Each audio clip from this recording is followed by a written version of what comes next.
ಚನ್ನಗಿರಿ ತಾಲೂಕಿನ ತಾವರೆಕೆರೆ ಗ್ರಾಮದಲ್ಲಿ ಶ್ರೀ ಕರಿಬಸವೇಶ್ವರ ಸ್ವಾಮಿ ಹಾಗೂ ಶ್ರೀ ನಾಗಪ್ಪಜ್ಜ ಸ್ವಾಮಿಯ ನೂತನ ವಿಗ್ರಹಗಳ ಪ್ರತಿಷ್ಠಾಪನೆ ಮತ್ತು ಕಳಸಾರೋಹಣವನ್ನ ತಾವರೆಕೆರೆ ಶ್ರೀ ಶಿಲಾಮಠದ ಡಾ ಅಭಿನವ ಸಿದ್ದಲಿಂಗ ಶಿವಾಚಾರ್ಯ ಮಹಾಸ್ವಾಮಿಗಳು ನಡೆಸಿಕೊಟ್ಟರು.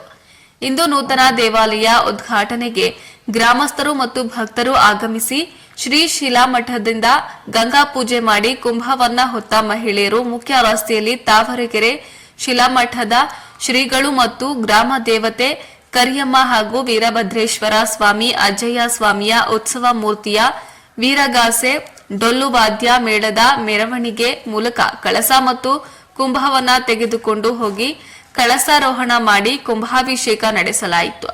ಇನ್ನು ಈ ಸಂದರ್ಭದಲ್ಲಿ ತಾವರೆಕೆರೆ ಗ್ರಾಮಸ್ಥರು ಮತ್ತು ಸುತ್ತಮುತ್ತಲಿನ ಗ್ರಾಮಸ್ಥರು, ಸಕಲ ದಾನಿಗಳು ಹಾಗೂ ಸರ್ವ ಭಕ್ತಾದಿಗಳು ಭಾಗವಹಿಸಿ ಕೃಪೆಗೆ ಪಾತ್ರರಾದರು. ವರದಿ ದೇವರಾಜ್ ಕೆ ನೆಲ್ಲಿಹಂಕಲು.